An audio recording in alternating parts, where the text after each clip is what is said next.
أعوذ بالله من الشيطان الرجيم بسم الله الرحمن الرحيم ويسألونك عن الجبال فقل ينسفها ربي نسفا فيذرها قاعا صفصفا لا ترى فيها عوجا ولا أمتا يومئذ يتبعون الداعي لا عوج له وخشعت الأصوات للرحمن فلا تسمع إلا همسا صدق الله العظيم رب اشرح لي صدري ويسر لي أمري واحلل عقدة من لساني يفقهوا قولي رب زدني علما سبحانك لا علم لنا إلا ما علمتنا إنك أنت العليم الحكيم سورہ طٰہٰ 14 سپارہ آیات نمبر 106 وَيَسْأَلُونَكَ عَنِ الْجِبَالِ فَقُلْ يَنْسِفُهَا رَبِّي نَسْفًا مشرکینو د رسول الله صلی الله علیه وسلم نه تپوسو کو چې قیامت شي نو ستا رب د دې غرونو سره څه کوي نو الله جل شانه الله پاک دا آیاتونه نازل کړل وَيَسْأَلُونَكَ او دوی تپوس کوي د تانا عن الجبال د دې غرونو په حق باندې فقل نتو ته فرمایا ينسفها چې وابل زوی دی غرونو لرا ربي رب زما نصفا پالو زول سره ابو د مالوچو په شان دی په ورځ د قیامت باندې الوزي دا ټول دنیا دا غون میدان چې کوم دی پاتې شي نو بکی کوزي وي نو بکی اوچت زي بالکل هموار میدان به پاتې شي دا هر صبح چې کوم دی ختم شي دا غرونو بالکل د وی خروزي بالکل صفا میدان به پاتې شي نور دا به تور شي رو ورزيږي اسمانونه به راوغورځېږي سمندرونو ته اور ولګي دا به ختم شي صرف یو ذات ته الله رب العزت په پاتې کېږي نور چې دا څومره کائنات دی دا ټول په ټول به الله تعالی ختمي کل من علیها فان ويبقى وجه ربك ذو الجلال والاکرام څه چې دي په مخ ته ځمکه باندې د الله نه علاوه دا هر څیز به ختمیږي په دې هر څیز باندې فنا راځي فرشتې دي ټولې فرشتې به ختم شي اخره کې ملک الموت شي پاتې شي الله به تم مړ شي دا به هم ختم شي هیڅ چیز به پاکی پاتې نشي صرف یو د الله ذات په پاتې شي او سلويخ کاله د بیګا مونږ ویلو چې سلويخ کاله مدت د دواړو شپېلو په منځ کې اسرافیل علیه السلام چې کله شپېلې پوکي دا قیامت به برپا شي بیا چې کله دوباره شپېلې پوکي خلک به د قبرونو نه راپاسي دا سلويخ کاله به الله رب العزت اعلان کړي لمن الملک اليوم د نن ورځې بادشاه څوک دی ټول خلق به خاموش هیڅ څوک به جواب نشي ورکول څلوېښت کاله پس به الله رب العزت په خپله د خپل شان مطابق وفرمایي لله الواحد القهار د نننۍ ورځې بادشاه هغه دی چې هغه نن ډېر زیات په قهر کې دی نو کائنات کې به هیڅ څیز نه پاتې کېږي صرف یو د الله رب العزت ذات به باقي وي نور دا هر څه به الله تعالی فناکي ختمي وي ویسألونک او دوی تپوس کوي د تانه عن الجبال د دې غرونو په حقله باندې فقل او فرمایا وتا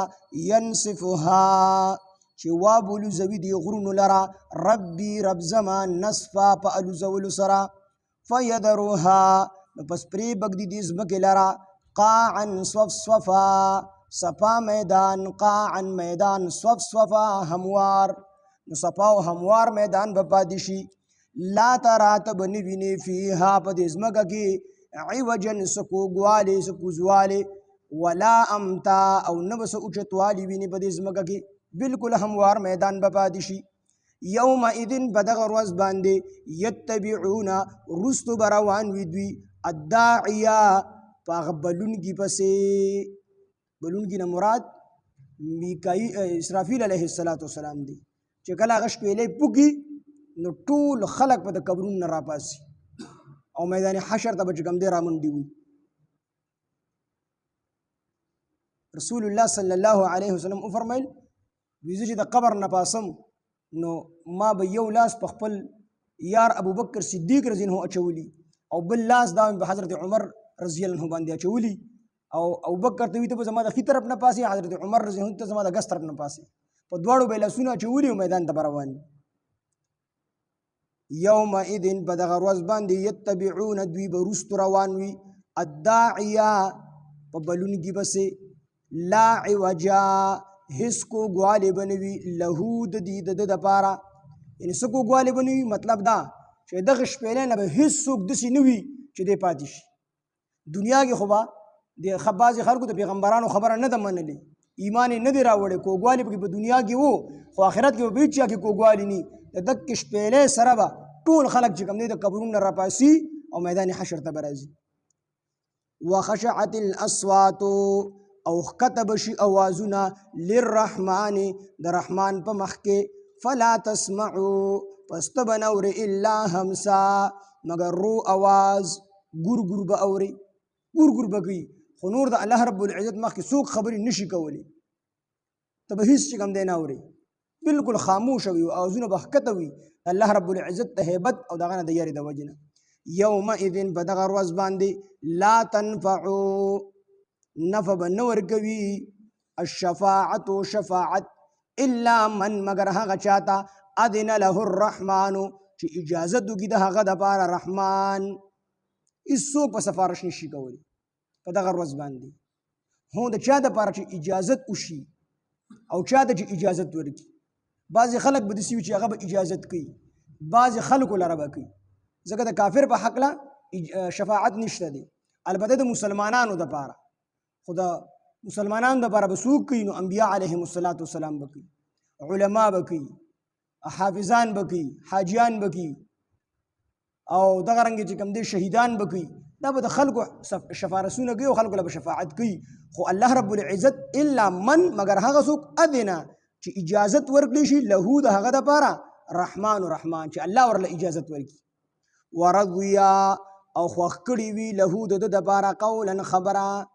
یعنی دا کم کس چې اجازت کوي او سفارش او شفاعت کوي د دې بل کسو، نو چې د دا کس خوښي مطلب دا چې د په خوښه باندې به سفارش کیږي. که یو حاجي صاحب دی، یو عالم دی، یو حافظ دی، دې چې چاله سفارش کوي نو چې د دا کم کس خوښي او دې ته راضي او دې وغواړي چې زه الله تعالی ته سفارش کوم، نو لومبې خو دله د الله تعالی اجازت شرط دی، خو الله تعالی به دې له په ورځ د قیامت ډېر لوی مقام ورکړي. حدیث مبارک کې راځي، حدیث الله رب العزت په ورځ د قیامت د علماو ته ووایي چې یا معشر العلماء، ای د علماو ډلې، الله به وفرمایي ای د علماو ډلې، وي تاسو له ما د علم او د حکمت د دې دپاره نه درکړی چې زه تاسو عذاب کوم، تاسو له عذاب درکړم، بلکې سره د هغې ګناهونو چې کوم تاسو دنیا کې کړي دي زه یې ما جنت ته ورداخل کړم. او د خلکو سفارش به کوي. بعضې روایتو کې راځي چې یو عالم با عمله دا به د اسمان د ستورو په مقدار باندې د خلکو سفارش. بل حدیث کې راځي چې الله رب العزت په وتو چې ستا څومره خوښه یي که نه ځان سره خلک جنت ته بوځه، خو شرط پکې دا دی چې عالم با عمله وي، او دویم شرط ورله دا دی چې دا کم کس چې چاله سفارش کوي چې دی کم سے کم مسلمان وي، چې مسلمان وي دی ورله سفارش کولی شي.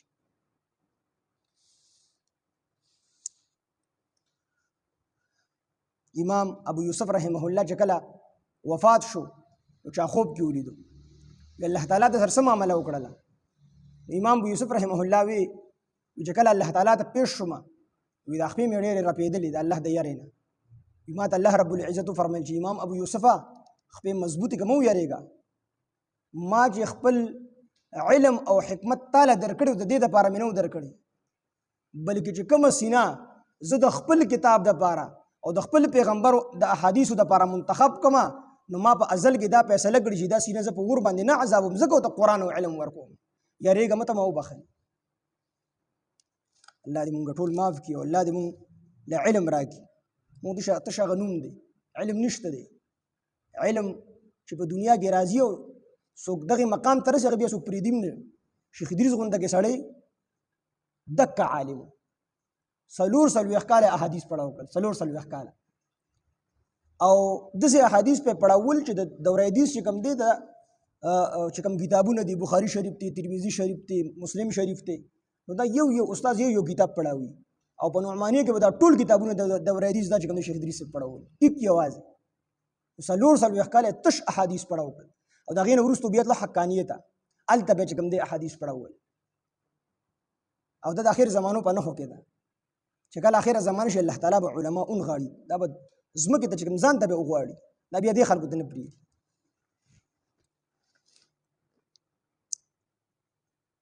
یومئذ په دغه ورځ باندې لا تنفع شفاعت په نفع به نه ورکوي شفاعت الا مگر من هغه چاته اذنا چې اجازت وکي له د هغه دپاره الرحمن رحمان ورضیا او راضي وي له د دنه رضیا او چې خوښه کړي وي له د ده دپاره قولا خبره یعلمو پوهیږي ما په هغه څه باندې بین ایدیهم چې د دوی وړاندې دي وما او په هغه څه باندې خلفهم چې د دوی وروسته دي ولا یحیطون یعنی الله تعالی پوهیږي چې څه مخکې شوي دي څه وروسته شوي دي په ټول باندې الله تعالی خبردار دی د الله په علم کې ده ولا یحیطون او احاطه به نشي کولی به په هغه علما په علم سره یعنی د الله د علم احاطه څوک نشي کولی یعنی داسې خو کېدی شي چې مخلوق ته یو څیز نه دی معلوم الله ته معلوم دی خو داسې نشي کېدی چې مخلوق ته یو څیز معلوم دی الله ته نه دی معلوم الله تعالی د هر څه د مخکنو د وروستنو د ټولو حالاتو د الله تعالی ته علم دی او مخلوق ته ټول علم دا نشته دی وعنت الوجوه او ښکته بشي وجوه مخونه للحي القیوم د همیشه ژوندي او قایم دپاره د ژوندي او د قایم په مخ کې به ټول خلک سرونه ښکته کي مخونه به ښکته کي وقد خاب او نامراده به وي من هغه څوک حمله چې اوچت کړی دی ظلم د ظلم بوج ظلم نه مراد دلته کفر او شرک دی چې کفر او شرک یې کړی دی نو دا کس په دغه ورځ باندې ډېر نامراده وي ډېر زیات پریشان نه به وي نامراده به وي ومن او هغه څوک یعمل چې عمل یې وکړو من الصالحات نیک وهو مؤمن او په دې حال کې چې دی مؤمن وي نو فلا یخافو پس دی به نه یریږي ظلما د ظلم نه مراد زیاتې دی د زیاتي نه به نه یریږي ولا هضما او نه به د نقصان نه یریږي یعنی په دغه ورځ به الله تعالی په هېڅ چا باندې ظلم نه کوي زیاتې به نه کوي په چا باندې نو دی به نه د زیاتي نه یریږي چې د یو عمل چې کوم دی نه دی کړی د پسې فرشتو لیکلی دی یا یو عمل دی چې کوم دی کړی دی نیک عمل یې کړی دی او دغې ثواب وله الله تعالی کم ورکړي د دې زیاتي نه به هم نه یېرېږي ولا هضما او نه به د نقصان نه یېرېږي چې الله والا په یو عمل کې د نقصان نه دی کړی الله والا پکې نقصان راولي دا دواړه خبرې به د دپاره نه وکذلک دغه رنګې انزلناه قرآنا مونږ نازل کړی دی دا قرآن عربیا په عربۍ ژبه کې وصرفنا او مونږ رنګ په رنګ بیان کړي دي فیه په دې کې من الوعید د وعیدونو نه سزاګانې هم پکې بیان کړي دي د څه دپاره لعلهم دپاره دی چې دوی یتقون تقوا اختیار کړي دوی بچ شي د کفر او د شرک نه یتقون دی تقوا اختیار کړي یا دی ځان بچ کړي د کفر او د شرک نه ځکه د تقوا ډېر قسمونه دي ادنا قسم یې دا چې سړی کم سے کم د کفر نه ځان بچ کړي دې سړي ته متقي ویلی شي دا سړی متقي د کفر نه ځان بچ کړی دی او یحدثو یا پیدا کړي لهم د دوی دپاره ذکرا نصیحت قرآن مو دې دپاره بیان کړی دی چې دا خلک وعیدونه واوري او تقوا اختیار کړي او نصیحت حاصل کړي د قرآن نه دې دپاره دا د قرآن مقصد دی فتعالى الله اوچت شان د الله تعالی الملك الحق حقیقی بادشاہ دی ولا تعجل او تتادی مکوا بالقرآن د قرآن په لوستلو کې من قبل مخکې د دینه ایقضا دا چې پوره شي الیک تا ته وحیه وحی زمون جبریل علیه السلام به چې رسول الله صلی الله علیه وسلم لراغی نو قرآن به ورته اورو نو نبی علیه السلام به ورسره دا قرآن وی چې هسې نه مانه هیر شي دا قرآن الله تعالی حکم راولېږو چې ته جلدی مه کوه په دې قرآن لوستلو کې ته صرف اوره جبریل علیه السلام به وی ته صرف اوره ځکه تا ته د قرآن د یادولو ذمه داري دا الله تعالی ما په خپله اخیستی تا ته به زه یادوم خو ته صرف اوره اورېدل په تا باندې دي چې جبریل علیه السلام کوم کلام راوړي او کومه حصه د قرآن راوړي نو ته اوره په توجه سره نور ته ورسره نبی علیه السلام به تادي کوي چې هغه به وي نو نبي اسلام به ورسره وي چې هسې نه دا خبر هیر شي رانه نو الله تعالی ورته وفرمیل چې ته صرف اوره قرآن چې ته اوري یادولې په ما باندې زه به ته یادوم ولا تعجل او تتادی مکوا بالقرآن د قرآن په لوستلو کې من قبل مخکې د دې نه ان یقضا چې پوره شي الیکا تا طرف ته وحیه وحی د هغه یعنی وحی د الله تعالی د الله تعالی وحی چې قرآن ته پوره کړي جبریل علیه السلام چې خیر دې بیا تلاوت کوه خو دغه ټیم کې صرف اوره وقل او فرمایا ربی چې ای رب زما زدنی زیاد کې زما دپاره علما علمو زما دپاره علم زیاد کې چې کوم علم د نه دی را کړی خدای پاک هغه علم راته راکړي او چې کوم دی را کړی دی الله دا راته یاد وساتي او چې په د کوم علم په زده کولو کې زما خیر نشته دی نو د هغه علم نه مې وساتي. علم خو پوهې په هر شي باندې پوهه که نه، دا بعضې پوهه هم سړي له نقصان ورکوي، بعضې پوهه دا هم سړي له نقصان ورکوي. بعضې خلک ډېر تعلیم یافته شي نو بیا په ګډو وډو باندې شروع کړي، کله وي مونځ نشته دی، څوک وي روژه نشته دی، ځان له خپلې معناګانې د قرآن نه راوباسي. صلات وي دا په معنا د دعا سره دی، مونځ چا ویل دی چې مونځ شته دی، او دعا کم د روژه کم ځای شته دی، حج هم نشته دی، هېڅ شی نشته دی، بس انساني خدمت کوه او زده کړه د لا ډېر شی دی. دا کمیونست دغه خبره کوي، هغوی انساني خدمت کوه، نور څه نشته دی دنیا کې، هېڅ شي ته حاجت نشته دی. د بعضې وخت کې دا ډېر تعلیم او دا ډېره پوهه د ده پکې خیر نه دی غواړي، بیا ورسره د چلو شي. د دې وجې نه دا ډېره جامعه دعا ده، رب زدني علما. دې کې دا درې واړه خبرې دي، الله کوم علم دې راکړل دی دا راته یاد وساتئ، کومه پوهه دې راکړله، کومې خبرې دې راته یاد کړي دا راته یاد وساتئ، او چې کوم راسره نشته هغه علم راله راکړي، او چې کوم علم کې زما خیر نشته دی نو خدای د هغې علم نه مې وساتي، د هغې علم نه مې وساتي. نو ډېر کار ته انسان یو څیز غواړي دی کې زما خیر دی، د پکې خیر نه پټ پکې شر پروت دی، بس ده. لیکن تفصیل دوره نشته دی. ویسألونک او دوی تپوس کوي د تا نه عن الجبال د غرونو په باره کې، فقل وفرمایه ورته ینصفها چې وابلوزوي دي غرونو لره ربي رب زما نصفا په الوزولو سره، فیذرها نو پس پرېږدي دي غرونو لره قاعا صفصفا صفا میدان هموار میدان، لا ترا ته به نه وینې فیها په دې ځمکه کې عوجا څه کوږوالی ولا امتا او نه اوچتوالی. یومئذ په دغه ورځ باندې یتبعون الداعیه دوی به روان وي اواز کوونکي پسې، لا عوج له هېڅ کوږوالی به نه وي د هغه دپاره، وخشعت الاصوات او ښکته به شي اوازونه للرحمن د رحمان په مخ کې، فلا تسمعو پس ته به نه اورې الا همسا مګر رورو اواز به اورې، یا الا همسا ته به ګور ګور اورې. یومئذ په دغه ورځ باندې لا تنفعو هېڅ نه به نه ورکوي الشفاعت شفاعت الا مگر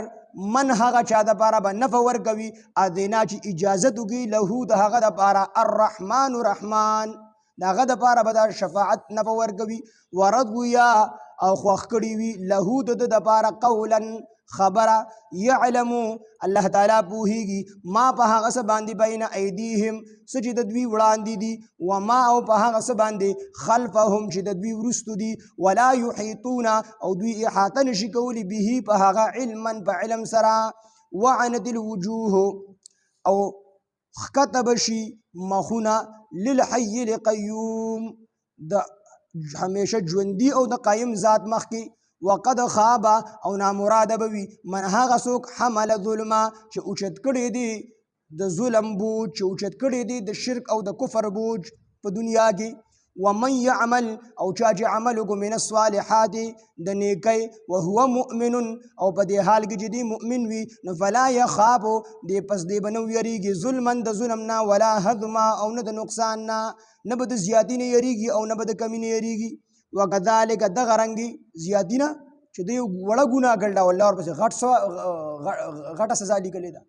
د دې نه، او دغه رنګې د نقصان نه به هم نه یریږي، د ښکلې عمل کړی دی او الله ولا کم ثواب ورکوي، نه به د کمي نه یریږي نه به د زیاتي نه یریږي. وکذلک دغه رنګې انزلناه قرآنا مونږ نازل کړی دی قرآن عربیا په عربۍ ژبه کې، وصرفنا مونږ رنګ په رنګ بیان کړي دي فیه په دې کې من الوعید وعیدونه لعلهم یتقون، وعید سزاګانې لعلهم یتقون دپاره دي چې دوی تقوا اختیار کړي، دوی د کفر او د شرک نه بچ شي، او یحدثو یا پیدا کړي لهم د دوی دپاره ذکر نصیحت. فتعالی الله پس اوچت شان د الله تعالی الملک الحق چې حقیقي بادشاہ دی، ولا تعجل څومره بادشاهان دي دنیا کې ټول مجازي بادشاهان دي، حقیقي بادشاہ صرف د الله تعالی ذات دی، حقیقي مالک صرف د الله تعالی ذات دی. ولا تعجل او تعدیم کوه بالقرآن د قرآن په لوستلو کې من قبل مخکې د دې نه ان یقضى دا چې پوره شي الیک تا طرف ته وحیه وحی د هغه یعنی وحی د الله. وقل او فرمایا ربي چې ای رب زما زدنی زیاد کې زما دپاره علما علم. سبحان الله وبحمده سبحانك اللهم وبحمدك